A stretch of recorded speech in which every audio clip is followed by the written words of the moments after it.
অনেক অপেক্ষার পরে নওয়াজুদ্দিন সিদ্দিকী অভিনীত কস্টাও সিনেমাটি চলে এসেছে। তো আমিও চলে আসলাম এটার এক্সপ্লেইন নিয়ে। একজন সৎ কাস্টমস অফিসার 1500 কেজি সোনার চোরাচালান ধরতে গিয়ে আত্মরক্ষার সময় এক পলিটিশিয়ানের ছোট ভাইকে মেরে ফেলে। ফলে সেই খুনের দায়টা চলে আসে সেই কাস্টমস অফিসারের ঘাড়ে। পাশাপাশি সোনাগুলো গায়েব হয়ে যায়। একদিকে প্রশাসন, অন্যদিকে নেতার গুন্ডাপান্ডার মধ্যে থেকে স্যান্ডউইচ হয়ে যায় সেই অফিসার। শেষ পর্যন্ত সে কি নিজেকে নির্দোষ প্রমাণ করতে পারবে? জানতে হলে তোমাকে পুরো ভিডিওটি দেখতে হবে। কোনো স্পয়লার না দিয়ে আর একটা লাইক দিয়ে চলো তাহলে গল্পের গভীরে ঢুকে পড়া যাক। কস্তাও ফার্নান্দেজ একজন অতি সৎ কাস্টমস অফিসার। কাস্টমসের চাকরি করেও যে কেউ সৎ থাকতে পারে, কস্টাওই তার একমাত্র প্রমাণ। এই জন্য তাকে 24 ক্যারেটের খাঁটি সোনা বললেও ভুল হবে না। চাকরির প্রতিও সে অনেক বেশি ডেডিকেটেড। ক্রিমিনাল এবং স্মাগলিং ধরার জন্য এখন পর্যন্ত মোট 21 বার পত্রিকায় তার নামে নিউজ হয়েছে। কস্তাওয়ের মেয়ে মারিসা সবগুলোর পেপার কাট নিজের কাছে যত্ন করে রেখে দিয়েছে। যদিও এখন পর্যন্ত পত্রিকায় কস্তার ফটো ছাপা হয়নি, তবে মারিসার বিশ্বাস একদিন তার বাবার ছবিও ছাপা হবে। কস্তাও চাকরির প্রতি ডেডিকেটেড বলে যে সে পরিবারের প্রতি দায়িত্বহীন তা কিন্তু না। 3 ছেলে মেয়ের স্ত্রী মারিয়াকে নিয়ে তার সুন্দর সুখের সংসার। সময় পেলেই সে তার পরিবার নিয়ে ঘুরতে বের হয়, সবাইকে খুশি রাখার চেষ্টা করে। তো একদিন কস্তাও বাসে করে তার মেয়েকে নিয়ে স্কুল থেকে ফিরছিল। সেখানেই চলে আসে কস্তাওর এক ইনফর্মার। এখানকার নেতা ডিমেলো একটা হোটেল বানাচ্ছিল। তার ভাই পিটার এবং ফ্রান্সিস প্রায় 3 থেকে 4 বক্স করে সোনা স্মাগলিং করে নিয়ে আসছে। তারা আবারও জেলেদেরকে মোটা অঙ্কের টাকা দিয়ে ভাড়া করেছে। এবার সম্ভবত ওরা 150 কেজি সোনা স্মাগলিং করতে চলেছে। তো কস্তাও এই ইনফরমেশনটা তার ঊর্ধ্বতন কর্মকর্তা নাইককে জানায় এবং বলে তারা গোয়াতে পৌঁছানোর আগে সোনাগুলো আমি উদ্ধার করেই ছাড়ব। কস্তাওয়ের মুখে এমন কথা শুনে নাইক স্যার পারমিশন দিয়ে দেয়। সাথে সাথে ডিআরআই ফাইল করে ওকে যেতে বলে মিশনে। সেদিন রাত্রেবেলাতেই কস্তাও তার টিম নিয়ে সমুদ্রে চলে যায় এবং ডিমেলোর জাহাজে রেড দেয়। পুরো জাহাজ খুঁজেও সোনার ছিটেফোঁটা পাওয়া যায় না। তাই কস্তাও সন্দেহ হয় যে জাহাজের কভার ডামে কিছু আসে কিনা। এজন্য বয়লার স্যুট পরে কস্তা নিজের নেমে যায় জাহাজের কভার ডামে। এই জায়গাটা অনেক দিন ধরে আটকানো ছিল, পাশাপাশি জ্বালানির বিষাক্ত ধোঁয়া একদম পরিপূর্ণ। তাই ভেতরে সার্চ করতে গিয়ে কস্তার শ্বাস বন্ধ হয়ে প্রায় মরেই যাচ্ছিল। তবে সহকর্মীরা ঠিক সময় দড়ি টেনে তাকে বের করে আনে। কিন্তু শেষ পর্যন্ত কোনোরকম কোনো সোনা খুঁজে না পেয়ে কস্তাওকে হাত ভর্তি হতাশায় নিয়েই ফিরতে হয়। অফিসে সেই কস্তাও তার ঊর্ধ্বতন কর্মকর্তা নাইক স্যারকে জানায়। তারা যখনই ডিআরআই ফাইল করে তখনই ডিমেলো ইনফরমেশন পেয়ে যায় এবং নিজের অবৈধ মাল সরিয়ে নেয়। তাই তাদের মধ্যে কেউ ইনফরমেশনটা লিক করছে। তখন নাইক বলে যে আমরা সরকারি লোক হয়তো নিয়মের বাইরে কোনো কাজ করতে পারি না। এটা শুনে কস্তা বলে যে আমি সরকারের নিয়ম পালন করার জন্য আমি চাকরিটা করি না, আমি ক্রিমিনালদের ধরার জন্য চাকরিটা করি। তাই 150 কেজি সোনা উদ্ধার করার জন্য প্রয়োজনীয় নিয়মের বাইরে যাব আমি। এদিকে দেখা যায় ডিমেলো রুবিন নামের একজন জেলেকে ডেকে আনে। সাথে সাথে ইনফরমেশন লিক করার সন্দেহে ওর ভাইকেও ধরে আনে এবং প্রচণ্ড মারধর করতে থাকে। রুবিনের ভাইয়ের নাম ছিল রনি। ডিমেলো কিছুতেই বুঝে উঠতে পারছিল না যে এতটা ডিটেলের সহিত কে এইগুলো ফাঁস করে দিচ্ছে। এটার শেষ দেখতেই হবে ডিমেলোকে। অন্যদিকে দেখা যায় কস্তাও তার বউকে নিয়ে একটা রেস্টুরেন্টে আসে ডিনার করার জন্য। সেখানে ডিমেলোর ছোট ভাই পিটারও ছিল। পিটার আচমকাই কস্তার টেবিলে একটা ড্রিঙ্ক অফার করে। এটা দেখে কস্তাও বেশ রেগে যায় এবং উঠে তর্কাতর্কি শুরু করে ওর সাথে। গতকালকে জাহাজে রেড দেওয়ার পরে কিছু না পাওয়ার নিয়ে অনেক কথা শোনায় পিটার। এক পর্যায়ে কস্তাও পিটারকে জিজ্ঞেস করে যে রেড বন্ধ করার জন্য তোমরা কত টাকা দিতে পারবে। তখন পিটার বলে আপনার যা কিছু প্রয়োজন আমরা দিতে রাজি আছি। এটা শুনে হাসতে হাসতে কস্তাও বলে তোরা 18 ক্যারেট সোনার জন্য 18% ভ্যাট দিতে পারিস না, তাহলে আমাকে কিভাবে কিনবে, আমি তো 100%ই খাঁটি। কস্তাওকে ঝগড়া করতে দেখে তার স্ত্রী মারিয়া ওখান থেকে রাগ করে চলে যায়। এই জন্য কস্তাও স্ত্রীর পিছনে পিছনে বাইরে চলে আসে। তখন কস্তাওর কাছে অনেক করে ক্ষমা চায়, কিন্তু কোনোভাবেই কস্তাওর একটা কথাও শুনতে নারাজ মারিয়া। কারণ কস্তাও তো সবসময় ডিউটি করে, আর আজকে অনেক দিন পরে তাকে ডিনারে নিয়ে এসেও এখানেও সে কাজই করছে। তারপর অনেক রেগেমেগে সেখান থেকে চলে যায় মারিয়া। সেদিন রাত্রেবেলাতেই কস্তাওর ইনফর্মার আবার আসে ওর সাথে দেখা করার জন্য। পিটার সোনা সেফ জায়গায় নিয়ে যাওয়ার ব্যবস্থা করছে, আর সোনার পরিমাণ তাদের ধারণার চাইতে অনেক বেশি। সে আড়াল থেকে যা শুনে এসেছে তাতে সোনার পরিমাণ 1500 কেজির মতো। এটা শুনে কস্তাওর চোখ যেন কপালেই উঠে যায়। পরদিনই কস্তাও নাইক স্যারকে নিয়ে চলে আসে আরেক বড় অফিসারের কাছে। তারপর ওনাকে সবকিছু খুলে বলে। তিনি কস্তার কথাবার্তাগুলো শুনে একদম চমকে ওঠে, কারণ এই দেশের ইতিহাসে এখন পর্যন্ত 1500 কেজি সোনা একবারে কখনো আসেনি। এই সোনাগুলো যদি মার্কেটে ঢুকে তাহলে সোনার দাম একদম ক্র্যাশ করে যাবে। সাথে কস্তাও আরও বলে যে এখন ছুটির সময়, এর জন্য বেশিরভাগ ইন্টেলিজেন্স অফিসারই এখন ছুটিতে আসে। এছাড়া 3 দিন পরে নির্বাচন, তাই প্রশাসন নির্বাচন নিয়ে ব্যস্ত। আবার নির্বাচনের মধ্যেও ডিমেলোর বিয়ের আয়োজন চলছে। এই বিয়েতে আবার অনেক কাস্টমস অফিসারকে ইনভাইট করা হয়েছিল। ডিমেলো হয়তো বা তাদেরকে মোটা অঙ্কের টাকা ঘুষ দিয়ে হাত করে নিয়েছে। সোনা চোরাচালানোর জন্য এটাই ডিমেলের আদর্শ সময়। সবকিছু শুনে ঊর্ধ্বতন কর্মকর্তা কস্তাওকে রেড দেওয়ার পারমিশনটা দিয়ে দেয়। তবে অতীত অভিজ্ঞতা থেকে কস্তাও এটা বুঝে গিয়েছিল যে ওরা যদি অফিসিয়ালি রেড দেয় তাহলে ডিআরএ ফাইল করতে হবে, আর যদি তারা ডিআরএ ফাইল করে তাহলে অবশ্যই সেটা ডিমেলও জেনে যাবে এবং তারা সব সোনা সেফ জায়গা সরিয়ে নেবে। তাই কস্তাও এবার আনঅফিসিয়ালি রেডটা দেওয়ার পারমিশন চায়, যদিও এটার নিয়মের মধ্যে পড়ে না। তবুও পরিস্থিতি বুঝে সেই কর্মকর্তা কস্তাওকে রেড দেওয়ার অনুমতি দিয়ে দেয়। তো সেদিন রাত থেকেই কস্তাও রাত জেগে টহল দেওয়া শুরু করে।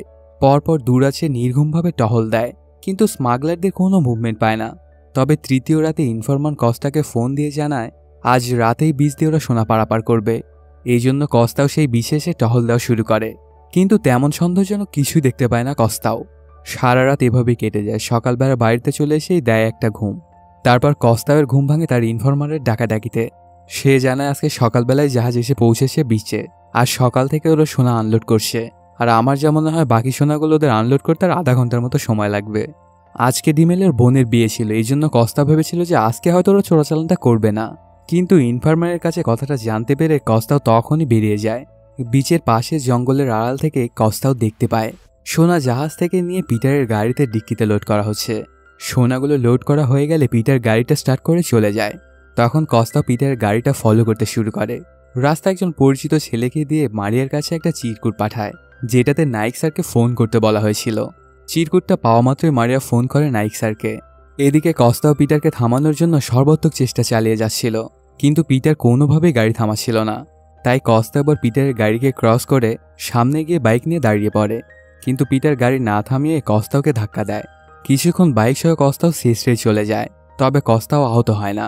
সে উঠে লাফ দিয়ে পিটারের গাড়ির ভেতর ঢুকে পড়ে এবং ব্রেক চাপার অনেক চেষ্টা করে, তবে পিটার ওকে কোনোভাবেই ব্রেক চাপতে দিচ্ছিল না। গাড়ির ভেতরে ওরা দুজনে ধস্তাধস্তি করতে থাকলে গাড়িটা এসে একটা পাথর লেগে আটকে যায়। এবার পিটাও একটা চাকু বের করে কস্তাওকে বেশ কয়েকটা জায়গায় ঘায়েল করে। তাই আত্মরক্ষার জন্য কস্তাও এবার চাকুটা চেপে ধরে পিটারের ঘাড়ে ঢুকিয়ে দেয়, ফলে পিটার সাথে সাথেই মারা যায়। আসলে কস্তাও কোনোভাবেই চাইছিল না পিটারকে মেরে ফেলার জন্য, কিন্তু দুর্ঘটনাবশত ঘটনাটা ঘটে গেল। কস্তাও কি করে ফেলেছে এটা যখন বুঝতে পারে তখন সে থ লেগে যায়। ঠিক তখনই সেখানে অনেক মানুষজন চলে আসে। তারা নিজের চোখে কস্তাওকে খুন করতে দেখে। তখন কস্তাও নেমে এসে নিজের আইডেন্টিটি দেখিয়ে বলে যে আমি কাস্টমস অফিসার, আর দুর্ঘটনাবশত যে মারা গেছে সে হচ্ছে চোরাচালক, ওকে ধরার জন্য আমি এসেছিলাম। তারপরই কস্তাও গাড়ির ডিক্কিটা খুলে সবাইকে স্বর্ণের বারগুলো দেখায় এবং এখান থেকে গাড়িটি নিয়ে যেতে হেল্প চায়, কিন্তু কেউই তাকে সাহায্য করতে চায় না। তখন কস্তাও বুঝতে পারে পিটারকে খুনের জন্য সে বাজেভাবে ফেঁসে যাবে, তাই সে ওখান থেকে তৎক্ষণাৎ পালিয়ে যায়। একটু পরে পুলিশ ঘটনাস্থলে এসে পিটারের বডিটা তার বাড়িতে দিয়ে দেয়। আরও কিছুক্ষণ পরে সেখানে নাইক স্যার আসে এবং পুলিশকে জিজ্ঞাসা করে তারা গাড়িতে সোনা পেয়েছে কিনা। তখন পুলিশ জানে এখানে কোনো রকমের কোনো সোনাই পাওয়া যায়নি। সেখানে থাকা লোকজনও কেন জানি মুখ খোলে না, এজন্য নাইক স্যারকে সেখান থেকে চলে যেতে হয়। এদিকে কস্তাও রাতের অন্ধকারে তার ইনফরমারের কাছে এসে দেখা করে এবং জানতে পারে পুলিশ গুন্ডা সবাই তাকে তন্ন তন্ন করে খুঁজে বেড়াচ্ছে। তারপর কস্তাও সেই ইনফরমারের থেকে একটা শার্ট নেয় এবং সেটা পরে একটা বুথে গিয়ে তার ঊর্ধ্বতন কর্মকর্তাকে ফোন করে। তখন উনি কস্তাওকে আত্মসমর্পণের উপদেশ দেয়, তা না হলে কস্তাওকে দেখা মাত্রই গুলি করার ওয়ারেন্ট বেরিয়ে যাবে। তো আর অন্য কোনো উপায় না থাকায় পরের দিনই কস্তাও চলে আসে পুলিশ স্টেশনে আত্মসমর্পণ করার জন্য। তারপরই কস্তাওকে নিয়ে আসা হয় মেডিকেল চেক আপ করার জন্য এক হাসপাতালে, কিন্তু সেখানে ডিমেলের লোকেরা ডাক্তারের ছদ্মবেশে এসে কস্তাওকে অ্যাটাক করে। তবে কস্তাও ক্যারাটে জানত, এমনকি ক্যারাটেতে সে ব্ল্যাক বেল্ট, তাই সে ডিমেলের গুন্ডাগুলোকে বেশ ভালোভাবেই প্রতিহত করে। কিছুক্ষণের মধ্যে ঘরের ভেতরে হওয়া মারামারি সম্পর্কে জেনে যায় পুলিশ, আর দরজা ভেঙে চলে আসে ঘরে। পুলিশ দেখেই তো ডিমেলের গুন্ডারা ওখান থেকে তৎক্ষণাৎ পালিয়ে যায়। তারপর পুলিশ সিকিউরিটির কথা ভেবে কস্তাওয়ের চিকিৎসা না করে ওকে থানায় নেওয়ার সিদ্ধান্ত নেয়। যেহেতু কস্তাও আনঅফিসিয়ালি রেড করেছে, তাই কস্তাও পুলিশকে কোনোভাবেই বোঝাতে পারে না যে সে সোনার চোরাচালান আটকানোর জন্য পিটারকে তাড়া করেছিল আর খুনটা আত্মরক্ষার জন্য করা হয়েছে। তবে পুলিশ ক্রাইম স্পটে গিয়ে কোনোরকম কোনো সোনাই পায়নি, এজন্য তারা কস্তাওয়ের কোনো কথাই বিশ্বাস করে না। পুলিশ তো দূরে থাক, কস্তাওয়ের সবচেয়ে কাছের অফিসার নাইক স্যারও তার কথাগুলো বিশ্বাস করছিল না।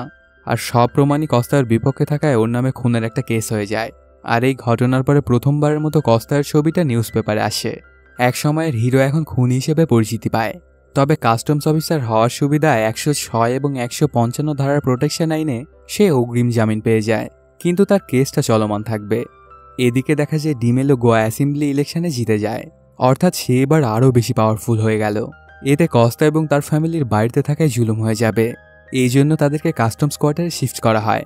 তবে কস্তাওয়ের স্ত্রী মারিয়া এই পরিস্থিতির সাথে একদমই নিজেকে খাপ খাইয়ে নিতে পারছিল না, তাই সে কস্তাওয়ের সাথে অনেক ঝগড়াঝাটি করে। অন্যদিকে ডিমেলো তার পাওয়ার ইউজ করে কেসটা সিবিআই ইনভেস্টিগেশনের জন্য রেফার করে।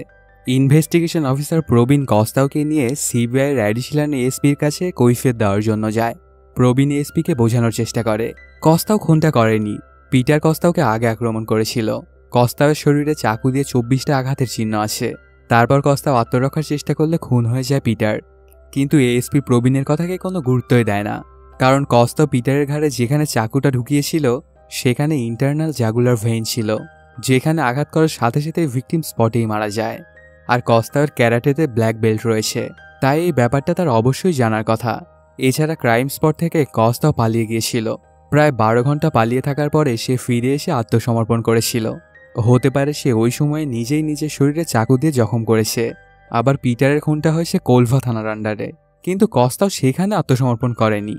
এমনকি কস্তার কাস্টমস অফিসটা ডেবলিন থানার আন্ডারে পড়ে, কস্তাও সেখানেও আত্মসমর্পণ করেনি।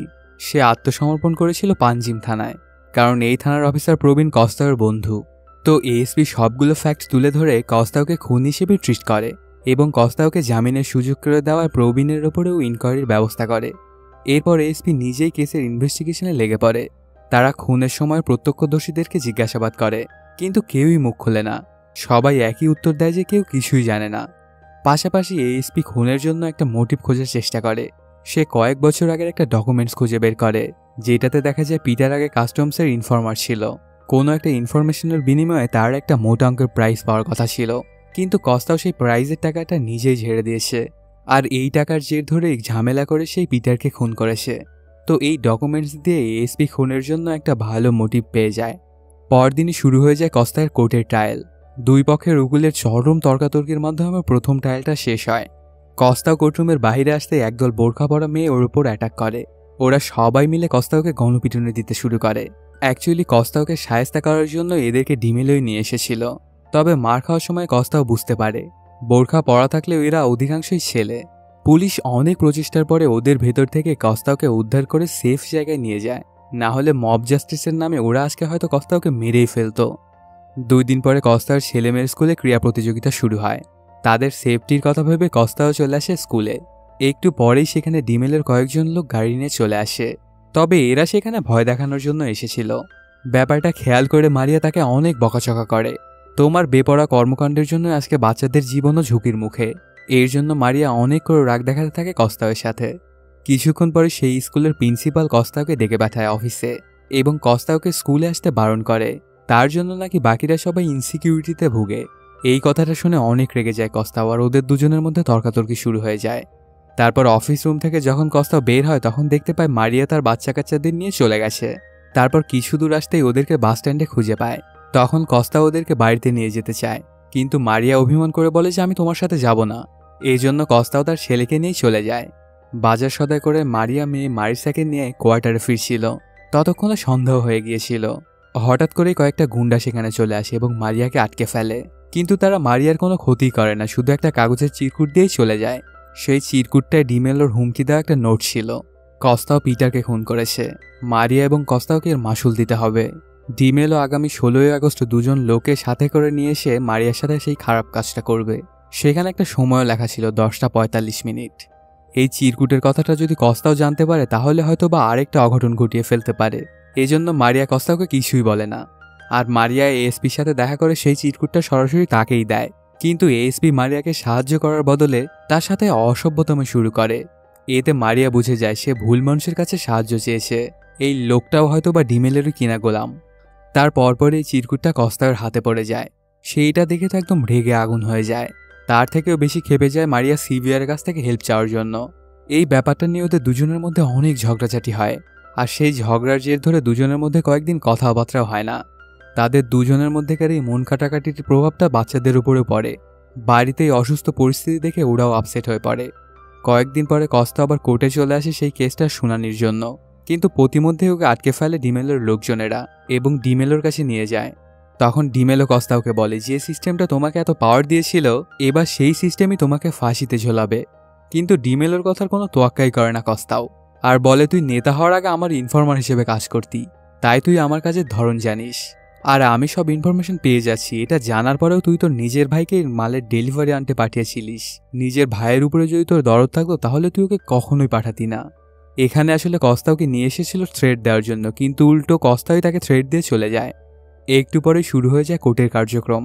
তখন জাজ বলতে থাকে যেহেতু কস্তাও তার ঊর্ধ্বতন কোনো কর্মকর্তাকে অবগত না করেই একাই রেট দিতে চলে গিয়েছিল, তাই এখানে তার কোনো পার্সোনাল ম্যাটার থাকতে পারে, আর হয়তোবা সেটার জের ধরে কস্তাও খুনটা করেছে। এই জন্য জাজ কস্তাওয়ের অপরাধকে 302 ধারার খুনের কেস হিসেবে কন্টিনিউ করতে বলে। তবে কোর্ট কস্তাওকে দোষী হিসেবে অভিযুক্ত করলেও কাস্টমস ডিপার্টমেন্ট তখনও কস্তাওকে চাকরিতে বহাল রেখেছিল, কারণ কস্তাওয়ের রেপুটেশনের কারণে তাদের তখনও কস্তাওয়ের ওপরে পুরো বিশ্বাস ছিল। তবে কস্তাওকে রেটে পাঠানো হতো না, তাকে অফিসিয়াল কাজ দেওয়া হয়েছিল। তখন নাইক স্যার কস্তাওকে ট্রান্সফার নিয়ে বোম্বেতে চলে যাওয়ার পরামর্শ দেয়। সেখানে গিয়ে কস্তাও আবারও বড় পরিসরে কাজ করতে পারবে। তাছাড়া এখানে কস্তাওর পরিবারেরও কোনো সেফটি নেই, ডিমেলও যে কোনো সময় তাদের ক্ষতি করে ফেলতে পারে। কিন্তু কস্তাও ঝামেলা থেকে কোনোভাবেই পালিয়ে যেতে চাইছিল না, সে এখানে থেকেই সব ঝামেলা মিটিয়ে তারপরে অন্য কোথাও যেতে চেয়েছিল। তবে পরিবারের কথা ভেবে সে বোম্বেতে ট্রান্সফার নিয়ে নেয়, কিন্তু সেখানে গিয়েও কস্তাওর মন মানছিল না। তবুও এভাবেই কেটে যায় কয়েক বছর। কস্তাও চাকরিটা চালিয়ে যাচ্ছে, পাশাপাশি সেই কেসটাও। ততদিনে সেশন কোর্ট ও হাইকোর্ট কস্তাওকে সাজাটা শুনিয়ে দিয়েছিল, তবে সে শেষ প্রচেষ্টা হিসেবে সুপ্রিম কোর্টে আপিল করেছে। এবারই হয়তোবা কেসের সুরাহা হয়ে যাবে। এদিকে ডিমেলও সেই ইনফরমারটার নাম জানার জন্য উদ্গ্রীব হয়ে পড়ে, যার ইনফরমেশনে কস্তাও সেদিন রেডটা করেছিল। প্রত্যেকটা রেড দেওয়ার আগে একটা ডিআরএ ডকুমেন্টস তৈরি করা হয়, যেটাতে ইনফরমারের নাম এবং রেড করা অফিসারদের নাম সহ অন্যান্য ডিটেলসগুলো লেখা থাকে। সেদিনকার রেডটা আনঅফিসিয়াল হলেও এরকম একটা ডিআরএ ডকুমেন্ট তৈরি করা হয়েছিল। সেই ডকুমেন্টের খামটা এতদিন নাইক স্যার লুকিয়ে রেখেছিল, যাতে করে ইনফরমারের নামটা বেরিয়ে না আসে, কারণ নামটা জানা মাত্রই ডিমেলও তাকে মেরে ফেলবে। কিন্তু ডিমেলোর নির্দেশে সিবিআই এবার কোর্টে আপিল করে যাতে সেই খামটা খোলা হয় এবং কস্তাও কার ইনফরমেশনে সেদিন রেড দিতে গিয়েছিল সেটা জানা যায়। সাথে সাথেই নাইক স্যার ফোন দিয়ে কস্তাওকে ব্যাপারগুলো জানায়। তখন কস্তাও বলে যে কোনোভাবে এটা যেন বাহিরে না আসে, তাহলে ইনফরমারটা শিওর মারা পড়বে। তবে কোর্টে ইনফরমারের নামটা না জানালে এটা প্রমাণিত হবে যে সেদিন কস্তাও রেডটা দিতে যায়নি, বরং সে পিটারকে খুন করতে গিয়েছিল। তবুও নিজের স্বার্থের জন্য কস্তাও কোনো ইনফরমারকে ফাঁসাতে চাচ্ছিল না। তখন নাইক স্যার কস্তাওকে ভরসা দিয়ে বলে যদিও কাস্টমস এই কেসে কোনো সাহায্য করবে না, তারপরেও আমাদের পুরো ডিপার্টমেন্ট তোমার সাথেই আছে কস্তাও। তারপরই নাইক কস্তাওকে সুপ্রিম কোর্টের বড় মাপের একজন উকিলের কাছে নিয়ে আসে। উনি কেসের ফাইলটা দেখার পরে কস্তাওকে ইনফরমারের নামটা কোর্টে বলে দিতে বলে। শুধুমাত্র এই একটা উপায় কস্তাও খুনের দায় থেকে বেঁচে ফিরতে পারবে। তখন কস্তাও উকিলকে জানায় যে আমার নিজের জীবনের চাইতে আমার ইনফরমারের জীবনই আমার কাছে বেশি দামি, সে আমার উপর ভরসা করে এইসব ইনফরমেশনগুলো দিয়েছিল। এখন যদি আমি তার নামটা প্রকাশ করে দিই তাহলে তো তাকে মরতে হবে, এটা তো কোনোভাবেই ইনসাফ হলো না। তখন উকিলটা জানে আমি কোর্টে বলে ওর সিকিউরিটির ব্যবস্থা করব, তারপরেও তুমি নামটা বলো। কিন্তু কস্তাও এবারও রাজি হয় না, কারণ সে জানে যাদেরকে ইনফরমারের সিকিউরিটির দায়িত্ব দেওয়া হবে ডিমেলের টাকা খেয়ে ওরাই ইনফরমারকে মেরে ফেলবে, এমনকি তার লাশটাও গুম করে দেবে। এই জন্য কস্তাও কোনোভাবেই রিস্ক নিতে চাইছিল না। সবশেষে কস্তাও লয়ারকে জিজ্ঞেস করে তাদের এই কেসে যেতে সামান্যতম সম্ভাবনা আছে কিনা। তখন লয়ার জানায় খুব কম ক্ষেত্রেই সুপ্রিম কোর্ট লোয়ার কোর্টের রায়ের বিরুদ্ধে গিয়ে রায় দেয়, তাই কস্তাওয়ের কেস থেকে রিলিজ পাওয়ার সম্ভাবনা খুবই কম। তাই কোনো রকম কোনো আশা না রেখেই তারা ট্রায়ালের দিনে সুপ্রিম কোর্টে গিয়ে উপস্থিত হয়। কস্তাওয়ের ডিফেন্স লয়ার কস্তাওয়ের কথাগুলো জাজকে শোনায়। কস্তাও ইনফরমারের সিকিউরিটির জন্য তার নামটা জানাতে চায় না। সারা দেশে অসংখ্য সরকারি অফিসাররা ইনফরমারদের টিপসের উপরই নির্ভর করে কাজ করে, তাই কস্তাও যদি আজকে ইনফরমারের নামটা বলে দেয় তাহলে ইনফরমারদের সরকারি কর্মকর্তাদের উপর থেকে বিশ্বাস উঠে যাবে, পাশাপাশি সকল ইনফরমারদের সাথে বেইমানিও করা হবে। তাই প্রয়োজনে কস্তাও ফাঁসিতে ঝুলবে, তবুও ইনফরমারের নামটা সে রিভিল করবে না। তাই এই ব্যাপারটা বিবেচনা করেই ডিফেন্স জাজকে কনভিন্স করার চেষ্টা করে যে কস্তাও নির্দোষ। তখন পাবলিক প্রসিকিউটর যুক্তি দেখায় 7 বছর আগে একদম দিন দুপুরে কস্তাও পিটারকে হত্যা করেছিল। সিবিআই ইনভেস্টিগেশন করে কস্তাওকে দোষী প্রমাণিত করেছিল, এমনকি দুটো লোয়ার কোর্টও তাকে দোষী হিসেবে রায় দিয়েছে। তাই কস্তাওয়ের সাজার রায়টা বহাল থাকা উচিত। এই পর্যন্ত তর্কাতর্কি শুনে কস্তাও কোর্ট থেকে বের হয়ে যায়, কারণ সে বুঝে গিয়েছে তার আর কোনো আশা নেই। তারপরই কস্তাও চলে আসে গোয়াতে এবং পিটারের কবরের পাশে গিয়ে বসে। অনেক করে আফসোস করে কস্তাও বলতে থাকে পিটার তুই যদি বেঁচে থাকতি তাহলে একমাত্র তুই বলতে পারতি যে আমি নির্দোষ ছিলাম। সেদিনের ঘটনার কারণে কস্তাও এবং পিটার দুজনেরই পরিবারের ভুক্তভোগী হয়েছে, তাই দুই পরিবারেরই কথা ভেবে কস্তাও নীরবে চোখের পানি ফেলে। এর প্রায় মাসখানেক পরে কোর্টের রায়ের দিন চলেই আসে। কস্তাও এত বছর যে সিস্টেমের জন্য লড়াই করেছিল, সেই সিস্টেমের ওপর থেকে কস্তাওয়ের বিশ্বাস ভরসা সবকিছু উঠে গেছে। তবে তার আরাধ্য সিস্টেমই শেষ পর্যন্ত তাকে বাঁচিয়ে দেয়। জাজ পুরো কেসটা বিবেচনা করে মানবিক দিক থেকে রায় দেয়। কস্তাও সেদিন নিজের ডিউটি পালন করতে গিয়েছিল। সোনার চোরাচালান আটকাতে গিয়ে হয়ে যায় পিটারের খুন, আর এটা কস্তাও করে ফেলেছিল নিজের আত্মরক্ষার জন্য। তাই কোর্ট কস্তাওকে কাস্টমস আইন 106 এবং 155 ধারণার ক্ষমতা বলে মুক্ত করে দেয়। অবশেষে দীর্ঘ 8 বছর পরে কস্তাও নিজের গায়ে লেগে থাকা খুনির ত্যাগ ঝেড়ে ফেলতে সক্ষম হয়। পরবর্তীতে সাহসিকতার পুরস্কার হিসেবে প্রেসিডেন্ট মেডেলের জন্য কস্তার নাম ঘোষণা করা হয়। তবে সে পুরস্কারটা নিতে যায় না, কারণ সে ওই সময়ে ওয়ার্ল্ড মাস্টার্স চ্যাম্পিয়নশিপে অংশগ্রহণ করে ইন্ডিয়াকে রিপ্রেজেন্ট করার জন্য অস্ট্রেলিয়া গিয়েছিল। আসলে কস্তাও একজন দক্ষ কাস্টমস অফিসার, আদর্শ স্বামী, দায়িত্ববান বাবার পাশাপাশি একজন সুপার ক্রীড়াবিদও ছিল। আর এর মাধ্যমেই শেষও হয়ে যায় সিনেমাটি। তো বন্ধুরা, কেমন লাগলো আজকের এই এক্সপ্লেনটি জানাতে কমেন্ট করো। আর যদি এখনও চ্যানেলটি সাবস্ক্রাইব না করে থাকো তাড়াতাড়ি সাবস্ক্রাইব করে নাও। দেখা হচ্ছে নতুন কোনো ভিডিওতে। Till then, সায়োনারা।